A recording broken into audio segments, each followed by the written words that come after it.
un podcast de Cooperativa.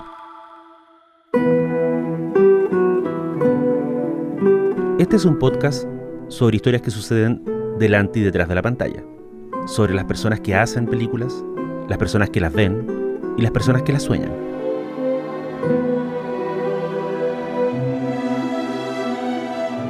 Soy Daniel Villalobos y esto es El Contador de Películas.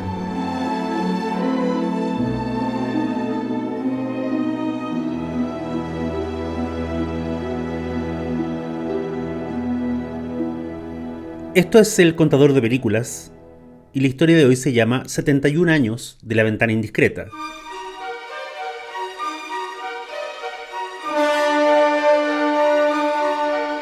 Durante mucho tiempo se ha dicho que la obra maestra del cine de Alfred Hitchcock es Vértigo. Es la gran tragedia de su carrera, es la mejor actuación de James Stewart y convirtió a Kim Novak en un icono de Hollywood. Pero la obra de Hitchcock es tan extensa y sus grandes trabajos son tan numerosos que la discusión nunca ha estado cerrada.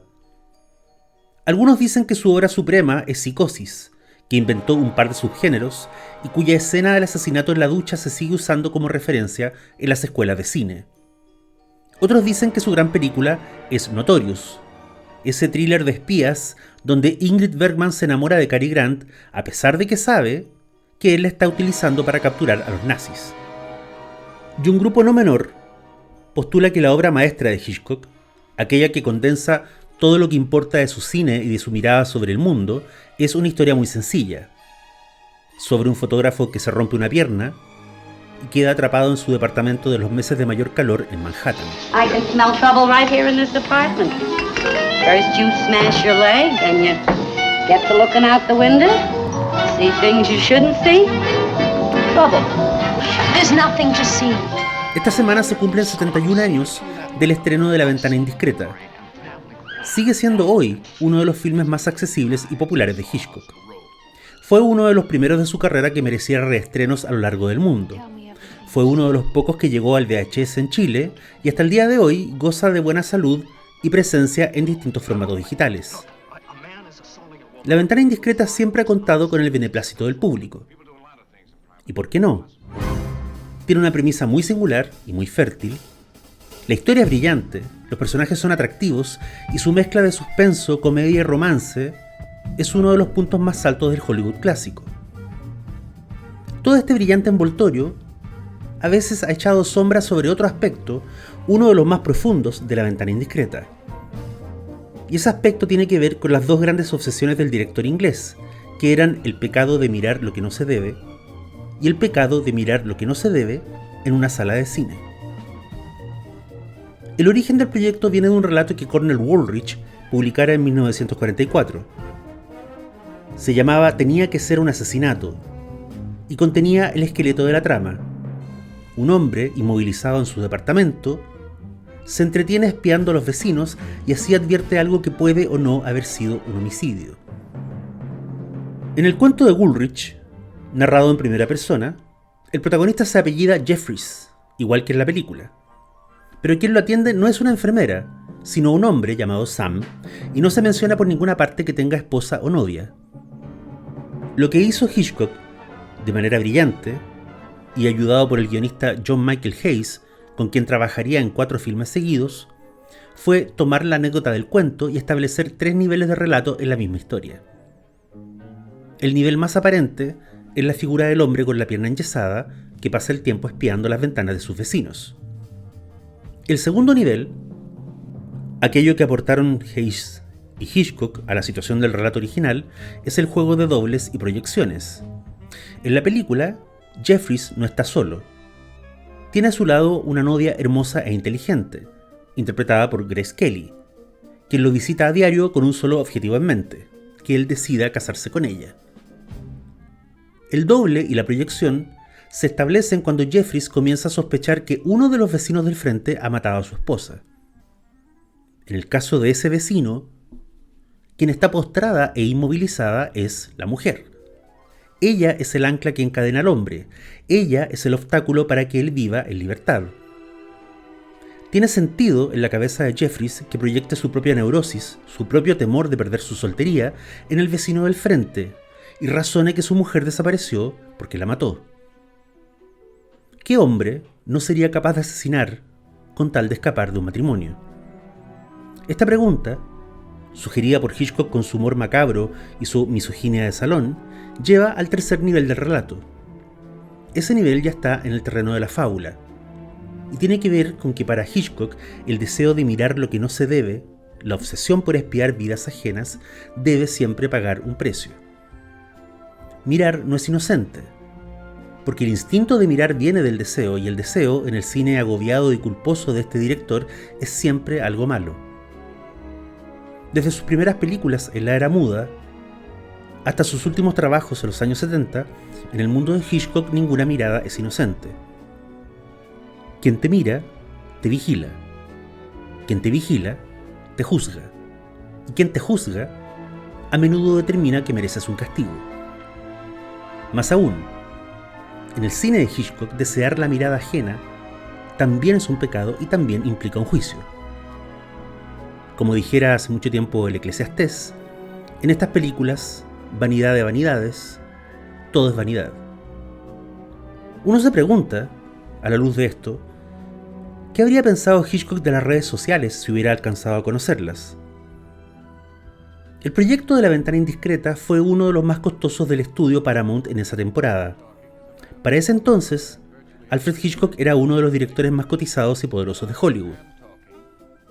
Imagínense la influencia que tiene hoy en la industria alguien como Christopher Nolan, sumándole a eso el prestigio de alguien como Spielberg. Mr. Hitchcock, most Anglo-American film critics have always thought of you principally as an entertainer. Hitchcock era el rey de la selva, y como buen rey, tenía sus súbditos. En La Ventana Indiscreta participó el equipo dorado de sus mejores películas. Robert Burks en fotografía, George Tomasini en la edición, Hal Pereira en la dirección de arte, y Edith Head, la legendaria vestuarista que se encargó, sobre todo, de los vestidos que usa Grace Kelly. El set que Hitchcock ordenó construir dentro de los estudios de Paramount costó una cuarta parte del presupuesto general del filme. Basándose en cientos de fotografías de edificios de la zona del Greenwich Village en Nueva York, Hal Pereira y su equipo levantaron un edificio falso, pero que tenía departamentos equipados y amoblados en casi todos los pisos. Esos departamentos tenían instalación eléctrica e incluso red de agua corriente. El sistema de iluminación alrededor del set permitía evocar la luz matutina, el mediodía, la tarde y el anochecer. La dirección del edificio en la película es el número 125 de West 9th Street, pero muchos habitantes del barrio han insistido por años que el modelo original está ubicado en el 125 de Christopher Street. Esta obsesión estadounidense por la verosimilitud desconcertó mucho en su tiempo al cineasta francés François Truffaut. Admirador eterno de Hitchcock, a quien le dedicó un famoso libro de entrevistas, Truffaut explicó un punto clave en un prólogo a propósito de la reedición de ese libro. Él escribe: mientras estaba en Nueva York en 1962, presentando mi película Jules y Jim, los periodistas me preguntaban siempre lo mismo. ¿Por qué los críticos franceses toman tan en serio a Hitchcock? Es exitoso y todo, pero sus películas no tienen sustancia. Durante una entrevista donde alabé particularmente La Ventana Indiscreta, un crítico estadounidense me sorprendió al decirme esto: ¿a usted le gusta esa película porque usted no sabe nada sobre el verdadero Greenwich Village? A lo que contesté: La Ventana Indiscreta no es una película sobre el Greenwich Village, es una película sobre el cine. Y de eso yo sé bastante. Esperar todo el día para ver esto. Truffaut da en el clavo. La película de Hitchcock es una fábula sobre el cine, específicamente sobre el acto de verlo. James Stewart, como el espectador en la sala, está sentado en su silla, condenado a mirar sin participar en la acción. De hecho, cuando intenta participar en ella, enviando al peligro a su novia, a Grace Kelly, es cuando las consecuencias de sus actos empiezan a venir de vuelta. Las ventanas de sus vecinos son rectángulos de luz y sombra, como la pantalla de un cine. Saltando de una a otra, Stewart hace zapping y elige la que más le intriga o le divierte. Y en otro gesto de genio del guión, Cada una de esas ventanas alude a un aspecto del drama en la vida de Stuart, que es la urgencia de comprometerse con su novio. En una de las ventanas está la señorita Torso, una bailarina hermosa que siempre está rodeada de pretendientes. En otra está la pareja de recién casados, que tienen las persianas bajas todo el tiempo y que por supuesto están teniendo todo el sexo que a Stuart le falta. En otra ventana está la caricatura del matrimonio viejo y estéril, los que duermen en el balcón para evitar el calor y que tratan a su perro como si fuera el hijo que nunca tendrán. En el primer piso está la señorita Corazones Solitarios, la mujer que se maquilla, se viste, sirve una mesa y enciende velas para un pretendiente que nunca llega, o que cuando lo hace es un patán. Y en el piso de arriba, en 3 ventanas que despliegan ante los ojos de Stuart casi todo el departamento de su vecino, viven los Thorwald, la mujer postrada y el hombre insatisfecho. Esa es la película que James Stewart elige seguir desde su butaca. Primero cree estar viendo un drama, uno que él asocia rápidamente con su profundo temor de ser castrado por el matrimonio. Pero pronto se convence de que lo que está viendo es una historia policial. Stewart, que es un fotógrafo de prensa y que se rompió la pierna tomando fotos de un accidente de autos de carrera, está desesperado por la inactividad. Y encima de eso, al horror de no poder moverse, le suma el horror de ser presa fácil de los encantos de su novia. Solo a un misántropo y misógino como Hitchcock se le podría haber ocurrido una historia donde un hombre mayor, cesante y con una pierna rota, considera como su peor pesadilla que lo vaya a acosar Grace Kelly. La muchacha es hermosa, imposiblemente hermosa. Es sofisticada, inteligente y con sentido del humor. No puede llevar a su novio al mejor restaurante de la ciudad porque está enyesado, así que le trae los manjares del restaurante a la puerta de su departamento. Más aún, algo inesperado de lo que nos enteramos después, la muchacha además es valiente. Mucho más que Stuart. Es ella la que se cuela al departamento del vecino Thorwald para buscar pruebas del asesinato. What's she trying to do? Why don't she turn him in? She's a smart girl. Smart girl, she'll get herself arrested. Es ella la que corre riesgo en ese momento y es una visualización brillante de la obsesión eterna de Hitchcock. Mirar al otro es un pecado y el castigo es que el otro te mire de vuelta. Y tal vez, como en este caso, considere que es buena idea matarte para que dejes de espiarlo. Al final del asunto, Stuart tiene razón. Una mujer ha sido asesinada de forma horrible sin que ninguno de los vecinos se percatara, salvo uno. Él, que se gana la vida fotografiando los eventos más singulares y dramáticos del mundo, tuvo que romperse una pierna para descubrir el drama que estaba ocurriendo ahí, en sus narices, del otro lado del patio. Hay pocos filmes que hayan tenido una descendencia tan grande y diversa como La Ventana Indiscreta. Nombremos algunos ejemplos, no todos, solo los más insignes. Por ejemplo, La Ventana Indiscreta procesada a través de un cuento de Cortázar, Blow Up, de Antonioni, o La Ventana Indiscreta vista a través de la paranoia política post-Watergate, La Conversación, de Francis Coppola.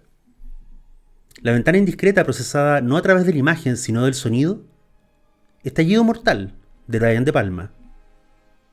La Ventana Indiscreta en clave teenager en un suburbio a los Spielberg, Disturbia, con Shia LaBeouf. O Steven Soderbergh rehaciendo La Ventana Indiscreta en la era de Siri y Alexa, Kimi, con Zoe Kravitz. Y de todas las versiones y reciclajes, una es mi favorita. Es un episodio de una serie inglesa de los años 60 llamada The Frighteners. En la historia, un candidato a espía secreto se instala en una habitación cerrada. Tiene que vigilar un departamento del otro lado de la calle. Esa es su única misión. A través de los micrófonos ocultos, los escucha discutir. A través de los binoculares, presencia al hombre agrediendo a la mujer y a su pequeño bebé. El supervisor del espía le dice que no intervenga. Solo debe vigilar y tomar nota. Pero la violencia del hombre hacia la mujer lo empieza a enervar. Al final, cuando está seguro que el hombre va a matar a la mujer, se rehúsa a obedecer al supervisor y llama a la policía. Entonces, el supervisor interviene, cancela la llamada y luego le pide a las personas del departamento del frente que se muestren. Se descorre la cortina de un ventanal y vemos al hombre, a la mujer y al bebé intactos. Todo ha sido una representación. El candidato a espía ha fallado la prueba y el supervisor le dispara 2 tiros en el pecho. Every profession has its examinations, which the students have to pass. En contraste con eso, You fail. Hitchcock cierra La ventana indiscreta en un tono alegre, casi triunfal. Pero ahora, Stewart está más que nunca atrapado en una relación con Grace Kelly. La trampa se ha cerrado, y él, que ayudó a encarcelar a un hombre por matar a su esposa, ve con resignación la cadena perpetua que representa el matrimonio para su alma. El asesino va a pasar el resto de su vida en la cárcel, pero al menos no tendrá una mujer al lado. Este humor de Hitchcock, misógino y negro como la noche, alcanzó una de sus cimas en La ventana indiscreta.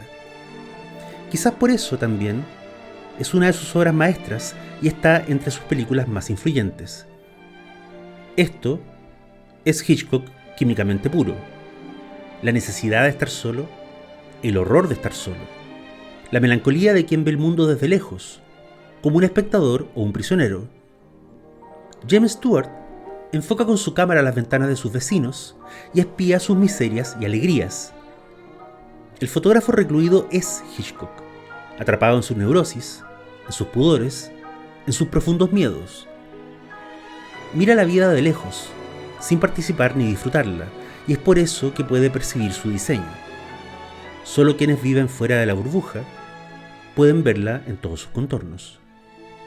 Hitchcock toma esa certeza, la certeza que adquiere el outsider, el renegado, el hombre del lado de afuera, y con ella construye esta película que incluso hoy día entretiene y cautiva. Pero debajo de los vestidos de Grace Kelly, de la banda sonora, de los colores vibrantes y del carisma de James Stewart está la vieja idea de siempre. El hombre que le tiene miedo a la vida puede encontrarse condenado a ser nada más que un testigo.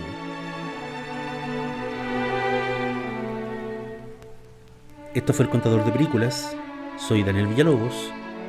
Hasta la próxima.